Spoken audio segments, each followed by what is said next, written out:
అందరికీ నమస్కారం. ఈరోజు ముఖ్య అతిథి గౌరవ న్యాయమూర్తి గ్రంథావిష్కర్త జస్టిస్ బి కృష్ణమోహన్ గారికి, గ్రంథకర్త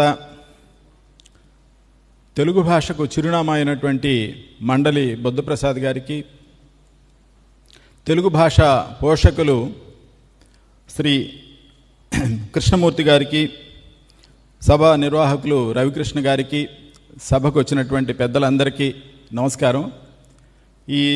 ఈ పుస్తకం ఈ సదా స్మరామి అనే పేరు ఎంత చక్కగా కుదిరిందంటే ఈ పుస్తకం మీకు అందరికీ ఇస్తారు కాబోలు. ఇది అద్భుతంగా ఉంది. నాకు కూడా ఒక వారం క్రితం పంపించారు. ఇది మనకి వాళ్ళ రోల్ మోడల్స్ అంటే క్రికెటర్సు లేదంటే సినిమా తారలే అయిపోయారు. మనకు ఉండాల్సినటువంటి అసలైన రోల్ మోడల్స్ ఇందులో 33 మంది గురించి అద్భుతమైనటువంటి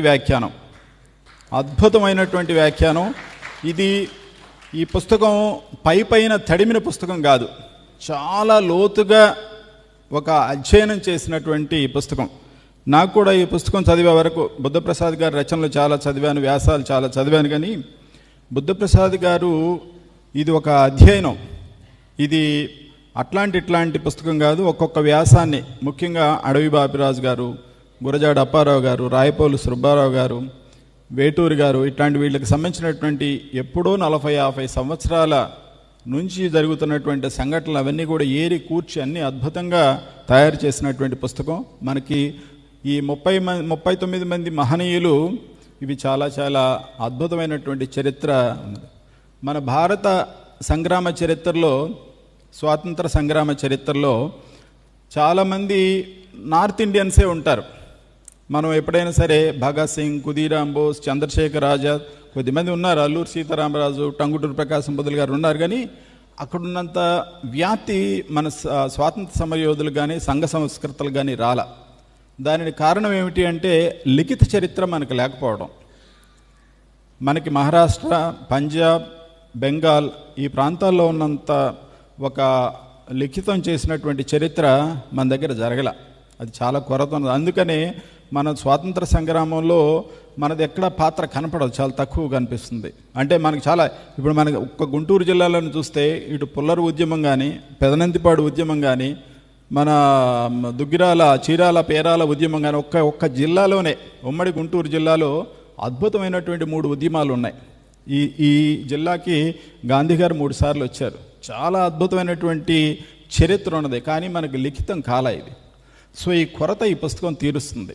అయితే ఇది మనము చాలామంది ఒక మనకి ఈ ఆంధ్రప్రదేశ్లో, తెలంగాణలో విగ్రహాలు చూస్తే, మొత్తం ఎవరన్నా విదేశీయులు, ఇతర రాష్ట్రాల వాళ్ళు చూస్తే, ఈ దేశంలో, ఈ రాష్ట్రంలో ముఖ్యంగా తెలుగు వాళ్ళలో 2-3 ప్రముఖులు ఉన్నారేమో, అన్ని విగ్రహాలు వాళ్ళే కనపడుతున్నాయి అని అనుకుంటారు. కానీ మన దగ్గర ఉన్నటువంటి మహనీయులు, మొత్తం సర్వస్వం త్యాగం చేసినటువంటి వాళ్ళు ఎంత గొప్ప వాళ్ళు ఉన్నారో ఏంటో ఈ పుస్తకం చదివితే మనకు స్పష్టంగా అర్థమవుతుంది. సో ఈ పుస్తకానికి టైటిల్ కూడా సదా స్మరామి అని పెట్టారు. ఎందుకంటే మనం నిత్యం స్మరించుకోవాల్సినటువంటి వ్యక్తులు, సదా స్మరించుకోవాల్సినటువంటి వ్యక్తులు వీళ్ళు. ఎందుకంటే వాళ్ళు ఎప్పుడైనా మహాత్మా గాంధీ, సర్దార్ వల్లభాయ్ పటేల్, లాల్ బహదూర్ శాస్త్రి ఇట్లాంటి మహనీయులు ఉన్నారు. వాళ్ళు ఎప్పుడో 1935లో ఒక నెలకు 10,000 రూపాయలు ఇన్కమ్ ఉన్నటువంటి వల్లభాయ్ పటేల్ డిప్యూటీ ప్రైమ్ మినిస్టర్గా చనిపోయిన నాటికి అతని అకౌంట్లో ఉన్నటువంటి డబ్బులు 158 రూపాయలు. సో అట్లనే లాల్ బహదూర్ శాస్త్రి ప్రధానమంత్రిగా చనిపోయినప్పుడు అతను ఒక చిన్న కారు మీద లోన్ కూడా, అన్పెయిడ్ లోన్ ఉంది. వాళ్ళందరూ కూడా సర్వస్వం త్యాగం చేశారు. కానీ మన దురదృష్టం ఏంటంటే వాటిని మనం గుర్తు చేసుకునేటువంటి సందర్భాలు మనకు లేవు, మనం గుర్తుంచుకోవట్లేదు. మన విద్యా వ్యవస్థ మొత్తం కూడా మనకి దానికి దూరం చేసేస్తుంది. మనమంతా STEM program, science, technology and engineering and management, వీటితో వెళ్ళిపోయాం. మన చదువులే మన సంస్కృతికి దూరం చేస్తున్నాయి. మన సంస్కృతికి ఎప్పుడైతే మనం దూరం అయిపోయామో మనకి జీవనాడే తెగిపోతుంది, దారం తెగిపోతుంది. ఆ జీవనాడి పోయిన తర్వాత మనకి ఇంకేం ఉండదు. సంస్కృతి ప్రాధాన్యాన్ని తెలియజేయడానికి నేను 2 ఉదాహరణలు చెప్తాను. 2వ ప్రపంచ యుద్ధంలో సోవియట్ సైనికులు 1,000 మంది చనిపోయారు. మిగతా సరిహద్దుల్లో ఉన్నటువంటి సైనికులు, రష్యన్ సైనికులందరూ కూడా పరారై వెనక్కి వెళ్ళిపోతున్నారు ఊళ్ళకి వెళ్ళి. అప్పుడు స్టాలిన్ సర్వసైన్యాధ్యక్షుడిగా ఉన్నాడు. స్టాలిన్ వెళ్ళి ఆ సరిహద్దులకు వెళ్ళారు. అందరూ బేజారెత్తిపోయారు. మామూలుగా సైనిక అధికారులందరూ కూడా వెళ్ళి ఒక హిట్లర్ సేనలను ఎదిరించడంలో భయపడిపోయి వెనక్కి వెళ్ళిపోతుంటే అతను అక్కడికి వెళ్ళాడు. వెళ్ళి అతను చెప్పాడు, సైనికులారా ఒక్క నిమిషం ఆగండి, ఎక్కడికి వెళ్తున్నారు మీరు వెళ్ళి ఏం చేస్తారు? స్వేచ్ఛ కోల్పోయిన తర్వాత బానిసత్వంలో ఉండి మనం చేసేది ఏముంది? మీ మీ తాతలు ఎవరు, మీ ముత్తాతలు ఎవరు, మీ తండ్రులు ఎవరు, వాళ్ళు ఎంత గొప్ప చరిత్ర, వాళ్ళు దేనికి పోరాడి ఇక్కడ ఉన్నారు, మీరు వెళ్ళి ప్రాణాలు దక్కించుకొని చేసేది ఏమిటి అని ఒక ఉత్తేజకరమైనటువంటి ప్రసంగం వాళ్ళ సంస్కృతి గురించి చెప్తే మొత్తం పారిపోతున్నటువంటి సైనికులు మొత్తం మళ్ళీ సరిహద్దులకు వచ్చేసారు. మళ్ళీ పోరాడారు. మళ్ళీ 1 కోటి మంది చనిపోయారు సోవియట్ యూనియన్లో. 1 కోటి మంది చనిపోతే మొత్తం అయినా కూడా వెనక్కి తగ్గల. 1 కోటి ముందు, తర్వాత 1 కోటి, కానీ వెనక్కి తగ్గల. హిట్లర్ సేనలను ఓడించే వరకు కూడా వెనక్కి తగ్గల. అది సంస్కృతి ప్రభావం అంటే. అది మన గతాన్ని గుర్తించుకుంటే మనం ఉండేది. అందుకనే ప్రపంచంలో అమ్మ భాషని గౌరవించినటువంటి జాతికి మనుగడ ఉండదు. ఈ రెండే ఎప్పుడైనా సరే ఉంటుంది. సో దీన్ని మనందరికి కూడా ప్రపంచంలో ఏ భాషలైనా తీసుకోండి, తల్లిని అవమానించినా, తల్లి భాషను అవమానించినా వెంటనే రియాక్ట్ అవుతారు. ఒక్క తెలుగు వాళ్ళు తప్పితే. తెలుగు వాళ్ళు తల్లిని గౌరవిస్తారు, కానీ తల్లి భాషను గౌరవించేది ఎందుకు? మనకు తెగిపోయింది. అది తెగిపోయిన తర్వాత మనకి చాలా నష్టం జరుగుతుంది, దురదృష్టం జరుగుతుంది అది. సో అందుకనే మనకి ఈ దురవస్థ కూడా వస్తుంది. లేదంటే అమెరికాలో ప్రతి నలుగురు ప్రవాస భారతీయులు ఒకరు తెలుగువాడు.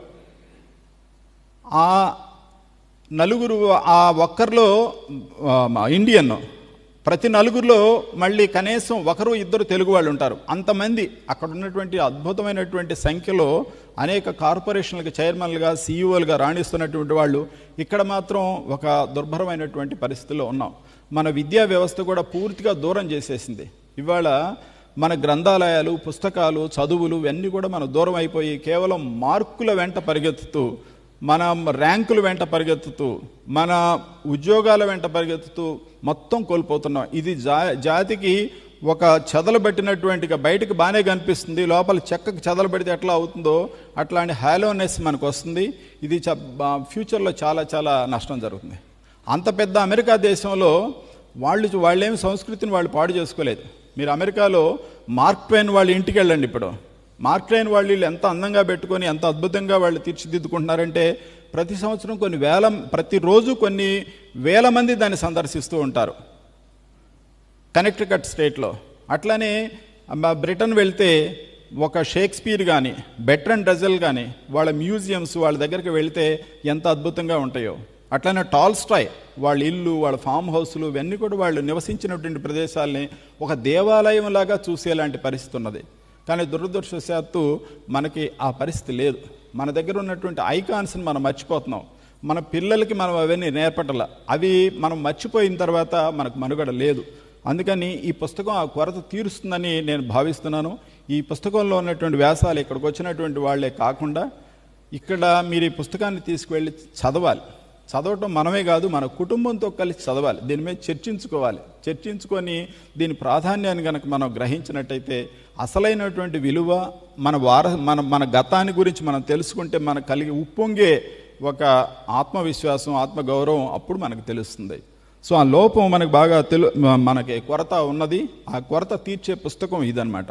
సో మన చదువులు కూడా భాషను పూర్తిగా అన్యాయం చేస్తూ ఉన్నాం. ఇవాళ 2వ తరగతి చదివే పిల్లవాడు, 8వ తరగతి చదివే పిల్లవాడు 2వ తరగతి పాఠాన్ని కానీ లెక్కలు కానీ చెప్పలేకపోతున్నాడు. మనకంతా కూడా ఒక ఆర్టిఫిషియల్గా ఒక స్టెరాయిడ్ ఇచ్చి పంపిస్తున్నట్టుగా ఉంది తప్పితే మనకి ఆ చదువులో నాణ్యత అది మనకు లోపిస్తుంది. అది లోపించిన తర్వాత మనకి ఎన్ని మార్కులు వచ్చినా, ఎన్ని ర్యాంకులు వచ్చినా, ఎంత వృద్ధి సాధించినా ఆ డొల్లతనం అది ఎప్పుడైనా ఉంటుంది. అది ఎప్పటికైనా ప్రమాదం, అది ఎప్పుడైనా సరే కూలిపోతుంది. కాబట్టి మనకి కావాల్సింది ఏమిటంటే ఒక కూలీ పనిచేసే, అంటే లేబర్ పనిచేసే ఒక సాఫ్ట్వేరు ఉద్యోగులు మాత్రమే కాదు, మనకి ఒక మేధోపరమైనటువంటి ఒక అవగాహన కలిగి శ్రమ చేసేటువంటి వాళ్ళు కావాలి. మనకు అట్లాంటి చరిత్ర చాలా ఉన్నది. ఇందులో అడవి బాపిరాజు గారి గురించి చరిత్ర చదువుతుంటే మనకి ఉప్పొంగిపోతాం. ఎందుకంటే వాళ్ళందరూ కూడా ఒక గడ్డిపోచని ఒక మత్తేభంలాగా గొప్ప బలమైనటువంటి ఏనుగులాగా తీర్చిదిద్దినటువంటి అధ్యాపకులు. వాళ్ళ చరిత్ర దాంట్లో ఉంది. అనంతపురం జిల్లాకు సంబంధించినటువంటి జోసెఫ్ అనే సాధారణ వ్యక్తి, అతను యాక్చువల్గా దొంగతనాలు చేసి హత్యాయత్నం కూడా చేసినటువంటి వ్యక్తి. ఆ జోసెఫ్ అనే వ్యక్తిని ఒక బందరు, అనంతపురం నుంచి బందరు దాకా నడుచుకొని వచ్చారు అడవి బాపిరాజు గారి మీద అభిమానంతో. ఆయన వస్తే ఆయన అక్కడ తీర్చిదిద్ది అతనికి జోసెఫ్కి ప్రభాకర్ అని నామకరణం చేసి, అతను అంటరాని వాడిని, ఒక అంటరాని కులంలో పుట్టాడని అందరూ అవమానిస్తుంటే అతను ఒక ఆత్మవిశ్వాసం కల్పించి అతనికి ప్రభాకర్ అని నామకరణం చేసి చివరికి అతను గాంధీజీ సెక్రటరీగా చేశారు. ఆయన గాంధీజీ చనిపోయిన తర్వాత అతను వచ్చి మనకి మొన్న 1977లో దివిసీమ ఉప్పన్ సమయంలో కూడా అతను వర్క్ చేశాడు. అతను ఆయన జీవించినంతకాలం గాంధీ శిష్యుడుగానే జీవించారు. ఆయన చివరికి ఆయన తల్లిదండ్రుల పేరులో మహాత్మా గాంధీని తండ్రిగా, కస్తూర్బాని తల్లిగా చేశారు ఆయన చెప్పినప్పుడు కూడా. అట్లాంటి ఉత్తేజకరమైనటువంటి మనందరికీ తెలియని విషయాలు మనకు ఉన్నాయి దీంట్లో రాశారు. నిజానికి మన కందుకూరి వీరేశలింగం పంతులు గారు రాజా రామ్మోహన్ రాయ్ గారి కంటే చాలా గొప్పవాడు. కందుకూరి వీరేశలింగం పంతులు గారు ఆయన చేసినటువంటి కృషి, సంఘ సంస్కరణలో, రచనా రంగంలో ఆయన చేసినటువంటి కృషి మామూలు కృషి కాదు. అట్లనే గురజాడ అప్పారావు గారు, వాళ్ళు ఆనాటి సమాజంలో ఇవాళ మామూలుగా బయటకు వచ్చి మాట్లాడాలని ఇవాళే వణికిపోతున్నారు. కానీ ఆనాటి సమాజంలో బాగా ఒక ఛాదస్థాలు రాజ్యమేలుతున్నటువంటి ఆ కాలంలోనే అతను ఒక కన్యాశుల్కం కానీ ఇతరత్ర ఒక దురాచారాల మీద కలం ఎక్కుపెట్టి చాలా ఇది చేశారు. అట్లానే కందుకూరి వీరేశలింగం పంతులు గారు. అట్లాంటి మహానుభావుల గురించి మన చరిత్ర మనం తెలుసుకోకుండా, మనం పిల్లలకి చెప్పకుండా ఉంటే మనం చాలా మన జాతికే అన్యాయం చేసినటువంటి వాళ్ళం అవుతాం. అందుకని జాతిని నడిపించేది సంస్కృతి తప్పితే ఎకనామిక్స్ కాదు. ఎకనామిక్స్ అవసరమే, నథింగ్ ఈజ్ ఎగ్నెస్ట్ ఎకనామిక్స్. కానీ జాతిని మన సంస్కృతి గనక వేరు చేశామంటే అది దీర్ఘకాలంలో తీవ్రమైన నష్టం. అట్లాంటి నష్టం చేసుకొని వాడు యూరోపియన్స్కి మనం లొంగిపోయాం. మన దగ్గర ఉన్నటువంటి కులాలు, మతాలు, భాషలు, ఈ లోపాలతోటి మనం కొట్టుకొని మన పూర్వం ఉన్నటువంటి వైభవాన్ని మొత్తం కోల్పోయాం. నిజానికి భారతదేశ వైభవం ఎంత గొప్పది, ఎంత కొన్ని వేల సంవత్సరాల క్రితం ఎంత ప్రభవించింది. కానీ మనకు దాన్ని గుర్తించుకోలేక, దాన్ని తెలుసుకోలేక ఇక్కడ దాకా వచ్చాం. ఒకసారి దెబ్బతిన్నాం. కానీ మనం అట్లాంటి లోపానికి కనుక మళ్ళీ మనం ఒడిగడితే అది భవిష్యత్తు, మన జాతి భవిష్యత్తుకే తీరం నష్టం చేసుకునే అవుతాం. అందువల్ల ఈ పుస్తకాలు మనం చదివి, దీంట్లో ఎరిగి, దీంట్లో ఉన్నటువంటి భావాన్ని కూడా మనం గుర్తించి, దీన్ని చర్చించి, ఇట్లాంటి వాళ్ళ విగ్రహాలు మనం పెట్టుకొని, అందుకనే సదా స్మరామి అన్నారు. దీన్ని గుర్తించితే అప్పుడు దీనికి నిజమైనటువంటి విలువ. అంతేగాని పుస్తకం ఒక అలంకారప్రాయంగా కాకుండా దీంట్లో ఉన్నటువంటి విషయాలు వాళ్ళ నుంచి మనం ఏమి నేర్చుకోవాలి, ఇప్పుడు ఈ తరానికి మనం ఎట్లా వర్తింపజేసుకోవాలి, అది అద్భుతమైనటువంటిది. మన చరిత్రలో కూడా మహాపురుషులు అద్భుతమైనటువంటి కృషి చేసినటువంటి వాళ్ళు ఉన్నారు. మన సంఘ సంస్కర్తలు, తర్వాత మన మోక్షకొండ విశ్వేశ్వరరావు లాంటి మహనీయులు, జేఆర్డి టాటా లాంటి గొప్ప పారిశ్రామికులు, వీళ్ళందరూ కూడా అల్టిమేట్గా దేశం గురించే, దేశాన్ని భిన్న కోణాల్లో ఎట్లా వృద్ధి చేయాలి. 1935లోనే మన స్వాతంత్రం వస్తే, స్వాతంత్రం అంటే ఏంటి, మనం ఆ దేశం మీద ఆధారపడకుండా ఉండడం. అది కేవలం పొలిటికల్ స్వాతంత్రమనే కాకుండా ఆర్థికపరమైనటువంటి అంశాల్లో చివరికి కుక్క కాట్లు మనం జరిగితే దానికి సొంతంగా మెడిసిన్ తయారు చేసుకోవడమే 1935 నుంచి అలవాటైంది. హిందుస్థాన్ ఫోటో ఫిల్మ్ అప్పుడే చేసింది. నేతాజీ సుభాష్ చంద్రబోస్ లాంటి వాళ్ళు ఈ డిఫరెంట్ కార్నర్స్లో మనం అన్నీ కూడా చేశారు.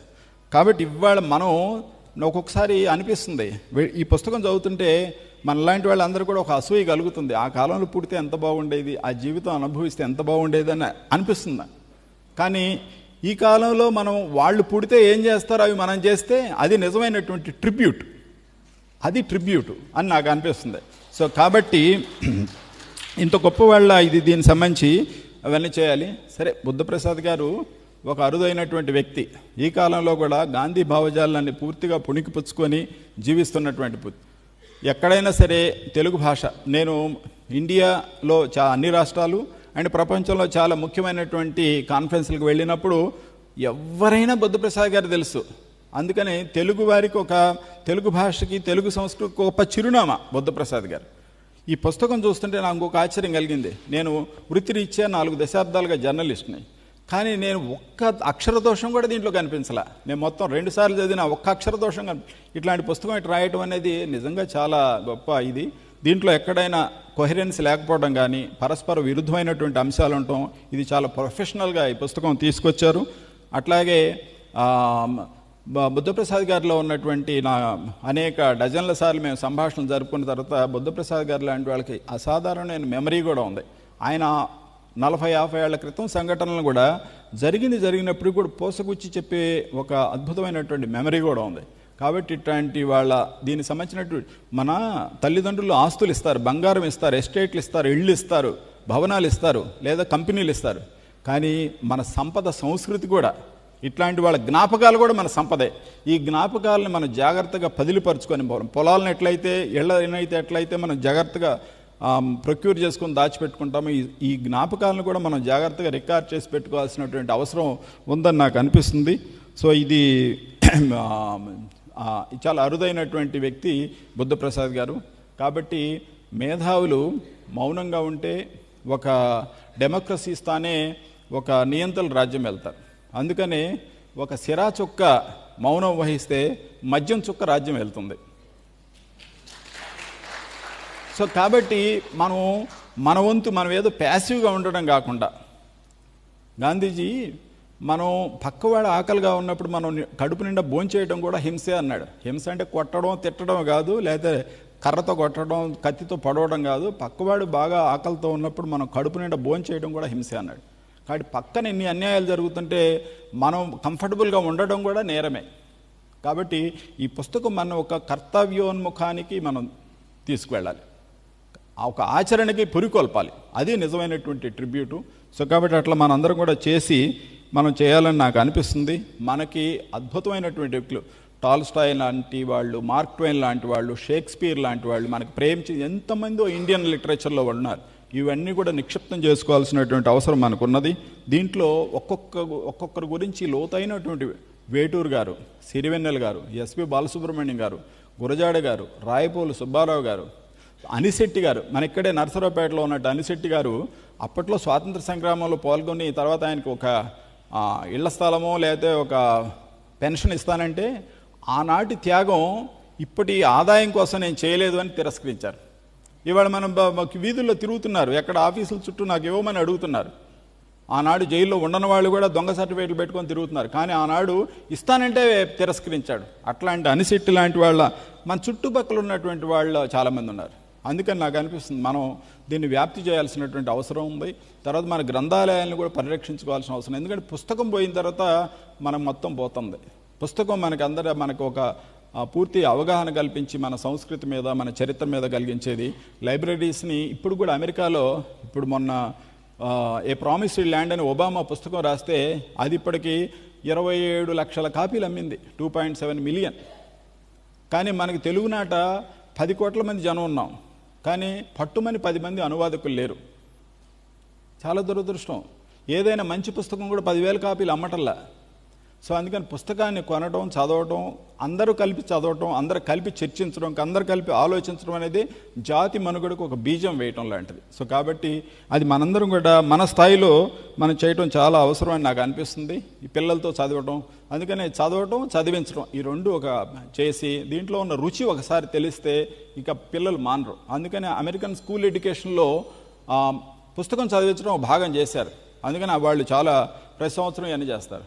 అందుకని రోజుకు 10,000 అడుగులు వేస్తే సంవత్సరానికి మనం 20 మ్యారథాన్లు నడిచినంత అవుతుంది. అట్లాంటి రోజుకు 30 పేజీలు చదివితే సంవత్సరానికి ఒక 30 పుస్తకాలు చదివినటువంటి వాళ్ళు అవుతాం. మన పిల్లలు కూడా చాలామంది రెజ్యూమ్ రాస్తారు, పేరు, ఊరు, తల్లిదండ్రులు, చదువు, ఎత్తు, లావు ఇవన్నీ రాస్తారు. అసలు రాయాల్సిన నువ్వు చదువుకున్న పుస్తకాలు ఏమిటి? వాళ్ళ రెజ్యూమ్కి నేను లాస్ట్ 1 ఇయర్లో, లాస్ట్ ఇంజనీరింగ్లో ఉన్న 4 ఏళ్లలో నేను ఒక 200 పుస్తకాలు, వారానికి ఒకటి చొప్పున 200 పుస్తకాలని రాసి ఆ రెజ్యూమ్కి అటాచ్ చేయండి. ఎవరైనా ఉద్యోగం రాకపోతే నన్ను అడగండి. ఇప్పటికి కూడా బిల్ గేట్స్ వారానికి ఒకటి చొప్పున సంవత్సరంలో 52 పుస్తకాలు చదువుతాడు. బిల్ గేట్స్ కంటే ఎవరో బిజీగా ఉంటారు. బిల్ గేట్స్ ప్రపంచంలో ఈ భూమి మీద ఉన్నటువంటి అత్యంత సంపన్నుడు, 1, 2, 3 స్థానాల్లో ఉంటాడు. అతను కూడా వారానికి ఒక పుస్తకం చదువుతాడు. అంతకంటే బిజీ ఎవరు ఉంటారు? అతను విపరీతమైన ట్రావెల్ ఉంటుంది, కానీ 52 పుస్తకాలు చదువుతారు. ప్రతి సంవత్సరం డిసెంబర్లలో నేను చదివినటువంటి పుస్తకాల జాబితా ఇది. అందులో 5 అత్యుత్తమైనటువంటి పుస్తకాలు ఇవి. ఈ 5 అత్యుత్తమ పుస్తకాలు ఎందుకు అని నేను ఎంపిక చేసుకున్నానంటే కారణాలన్నీ రాసి ఒక విశ్లేషణ ఇస్తారు. అది మా తర్వాత తరానికి అందజేయాలి. ఆయనకు ఒక పుస్తకం బాగా నచ్చింది. ఆ పుస్తకం నచ్చితే అమెరికాలో ఏ స్టూడెంట్ షాప్కి వచ్చి ఇది కొన్నా కూడా $7 ఇవ్వమన్నారు. అది $30 పుస్తకం. మిగతా $23 నేను ఇస్తానని చెప్పేశాడు. అమెరికాలో ఏ పుస్తకం స్టోర్కి వెళ్ళినా స్టూడెంట్ పాస్ చూపిస్తే వాళ్ళకి $7 ఇస్తారు. అది పుస్తకాన్ని ప్రమోట్ చేయటం, చదివించడం. సో అందుకని చాలా చాలా ఇంపార్టెంట్ పుస్తకం. ఎంత డిజిటల్ మాధ్యమాలు, ఎన్ని టెలివిజన్ మాధ్యమాలు, ఎంత ఎన్ని వచ్చినప్పుడు కూడా పుస్తకాన్ని చేయాలి. అట్లానే పత్రికల్లో బాగా చదవడం కూడా నేర్చుకోవాలి, బాగా చదివించాలి పిల్లలను కూడా. అందుకని మిగతా చౌకగా దొరుకుతుందనే ఒక క్వాలిటీ లేని ఇన్ఫర్మేషన్ కాకుండా నాణ్యమైనటువంటి చదువులు పిల్లలకి ఇస్తే అది మనకు చాలా జీవితానికి, మన పిల్లలకి, మన సంస్కృతి, మన జాతికి ఇది అవుతుంది. కాబట్టి మన అట్లీస్ట్ ఈ గుంటూరు జిల్లాలో ఉన్నటువంటి ప్రముఖులందరూ, కన్నెగంటి హనుమంతు, దుగ్గిరాల గోపాలకృష్ణ, వీళ్ళ గురించి మనకు తెలియట్లేదు. అసలు చాలా గొప్పవాళ్ళు ఉన్నారు. అసలు ఎంతెంతో గొప్పవాళ్ళు ఉన్నారు. వాళ్ళు ఏం చేశారు, ఎందుకు గొప్పవాళ్ళు? మాన్యాలు, భూములు, బంగారాలు, అన్ని ఇళ్ళన్నీ కోల్పోయినటువంటి వాళ్ళు. వాళ్ళ త్యాగం మనం దేనికి ఉపయోగించుకోవాలి? అందుకని వాళ్ళకి కృతజ్ఞత తెలపడం అనేది, మన దేవుడికైతే ఎట్లా దండం పెట్టుకుంటున్నామో అట్లాంటి మహనీయులను కూడా మనం స్మరించుకోవడం అనేది చాలా ముఖ్యం. అందుకని ఈ పుస్తకం టైటిల్ ఒక సదా స్మరామి అని పెట్టడం చాలా సముచితంగా ఉంది. కాబట్టి మన విజయం ఏమిటి అంటే, తినడానికి తిండి లేని సమయం నుంచి తినడానికి సమయం లేని స్థితికి రావడం కాదు విజయం అంటే. కాబట్టి మనం బాగా ఒక విజయం సాధించడం అంటే మన సంస్కృతిని కాపాడుకోవడం, ఆనందంగా జీవించడం, సంఘ జీవనం గడపడం, అది. సో అట్లాంటి పరిస్థితులకి మనందరం కూడా యాక్టివ్గా, అందుకని గాంధీజీ చెప్పాడు, be the change you wish to see in the world. ప్రపంచంలో నువ్వేం మార్పు తీసుకురావాలనుకుంటున్నావో ఆ మార్పుని నువ్వే ప్రయత్నించు, నీతోనే ప్రారంభించు అని చెప్పాడు. సో కాబట్టి ఇక్కడ ఉన్నటువంటి పెద్దలందరూ కూడా ఈ పుస్తకాన్ని చదివి మన అందరితో చర్చిస్తే బుద్ధప్రసాద్ గారికి, కృష్ణమూర్తి గారికి, ఇప్పుడు ఆవిష్కరణ చేసినటువంటి జడ్జి గారికి సరైనటువంటి కృతజ్ఞతలు తెలిపిన వాళ్ళం అవుతాం. అందువల్ల నాకు ఈ అవకాశం ఇచ్చినటువంటి పెద్దలందరూ కూడా నమస్కారం తెలియజేస్తూ సెలవు తీసుకుంటున్నాను. Thank you.